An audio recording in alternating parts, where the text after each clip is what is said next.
आपके चरणों में दंडवत प्रणाम। महाराज जी, आज युवा नशे की गिरफ्त में तेजी से बढ़ता जा रहा है। अधिकांश युवा नशे, शराब, सिगरेट, गांजा, स्मैक को अपना ही जीवन मान लिया और उसी से अपना जीवन नष्ट कर रहे हैं। साथ ही धर्म व अध्यात्म भगवत प्राप्ति से दूर होते जा रहे हैं। महाराज जी, इसका कृपया इसका समाधान करें। कारण यही है जो पीछे आपने बोला ना, इसका कारण यही है। धर्म अध्यात्म से दूर होने पर यही दुर्दशा होती है। जिस समाज में, जिस घर में, जिस व्यक्ति में, जिस देश में अध्यात्म का राज्य नहीं होगा, अध्यात्म का शासन नहीं होगा, शास्त्र और संतों के वचनों का शासन नहीं होगा, वो कोई भी हो, कहीं भी हो, फिर दो ही तो बचे ना, एक माया और एक सतमार्ग। सतमार्ग की ना बात सुननी है, ना सतमार्ग का आदर करना है, ना सतजनों का किसी भी तरह से मन से वर्ण कर। परिणाम क्या होगा? असत चिंतन, असत। तो फिर बुद्धि को कैसे बचाया जा सकता है माया के आकर्षण से? सदैव आप देखिए, अगर विदेहराज जनक जी विराजमान है तो उनके ऊपर सदानंद जी, चक्रवर्ती सम्राट महाराज दशरथ, वशिष्ठ जी बैठे हुए हैं। क्या है? राजनीति के ऊपर धर्मनीति विराजमान है, अध्यात्म विराजमान है। ये मूर्तिमान अध्यात्म है। ऐसा कौन होगा जो वशिष्ठ जैसा अध्यात्म का ज्ञाता हो? वशिष्ठ भगवान स्वरूप है बैठे हुए। देवराज इंद्र त्रिभुवनपति तो भगवान बृहस्पति जी ज्ञान समुद्र, उनके ऊपर बैठे हुए हैं। कोई भी आप अपने धर्म के सिस्टम में देखिए, जहां शास्त्र सम्मत, धर्म सम्मत चेष्टाएं होंगी, वही घर सुखी, वही व्यक्ति सुखी, वही प्रदेश सुखी, वही राज्य सुखी।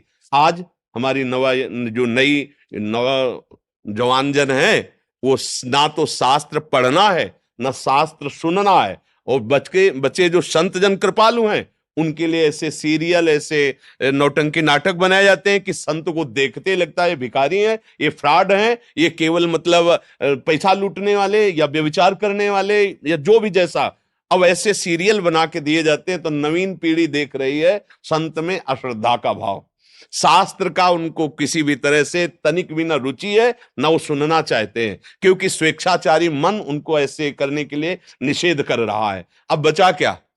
यही बचा, कुकर्माचरण करो और मनमानी व्यसन करो और गुरुजनों का अपमान करो, बड़े बूढ़ों का अपमान करो, स्वच्छंद विचरो। वो समझते हैं स्वतंत्रता, जबकि वो काम क्रोध आदि की गुलामी स्वीकार किए हुए हैं। अगर कोई सुधर सकता है तो मति कीरति गति भूति भलाई, जब जे जतन जहां जे पाई, सो जानो सत्संग प्रभाव, लोकों वेद न आन उपाय। खुला कह दिया गोस्वामी जी ने, ना लोक में न वेद में कोई और उपाय नहीं है। अगर संत समागम नहीं होगा, शास्त्र स्वाध्याय नहीं होगा, संत और गुरुजनों की वाणी के अनुसार नहीं चलोगे, तो त्रिभुवन में भी कहीं कोई तुम्हें शांति प्रदान करने वाला, मत कीरति गति, ये कुछ प्राप्त नहीं होगा। ये भ्रष्टाचार बढ़ता चला जाएगा। आजकल जो हमारे जवानों के अंदर ये जो वासना का बहुत बढ़ा हुआ भूत देखा जाता है, उसका कारण यही है। ना कोई दिनचर्या है, ना कोई सतमार्ग है। देखो, प्रातः काल उठ के रघुनाथा मात पिता गुरु नामे माथा, और जप हो रहा है, थोड़ी देर संध्या वंदन आदि। अब 10 बजे तक सो के उठे, मनमानी आचरण। अच्छा, पहले कभी माता बहनों की तरफ देखने में भी सकुच वाली वृत्तियां थी। अब तो चल रहा है कि कितने तुम्हारे बॉयफ्रेंड हैं और कितने तुम्हारे गर्लफ्रेंड हैं। ये हमारे भाई ना तो समझ में अभी तक आई है और ना हमें कहीं ऐसा शास्त्र में मिला है। ये जो कलयुग ने नई चाल चलाई, तो नौयुवक जन, नवीन पीढ़ी बर्बाद करने के लिए कलयुग ने बहुत अच्छा वो एक मोबाइल चला दिया है कि जिनको मतलब घर बैठे कुसंग प्राप्त हो। अब बैठे बैठे आप देश विदेश की सब बातें देख सकते हैं। तो नौयुवक हैं, बुद्धि खूब चतुर है और भ्रष्टाचार की तरफ बढ़ती चली जा रही, क्योंकि वो उसको समझ रहे हैं कि ये बहुत अच्छी बातें, बहुत सुख देने वाली बातें। धर्म की बातें तो धर्मात्माओं से मिलती हैं, भगवत बातें तो महात्माओं से मिलती हैं। और महात्माओं को जब सीरियल में दिखाई दिया जा रहा है कि फ्रॉड हैं सब, तो अब कौन श्रद्धा करेगा? मतलब काम करना नहीं आता इन लोगों को, भेष बना करके पैसे के लिए, भोगों के लिए ये बाबा जी बन गए। ऐसी धारणाएं नवीन पीढ़ी के दिमाग में बैठा दी गई है और ये नहीं जानते हैं कि समस्त जीवों का परम मंगल एक से हो सकता है, केवल एक से, एक महात्मा के संकल्प से हो सकता है।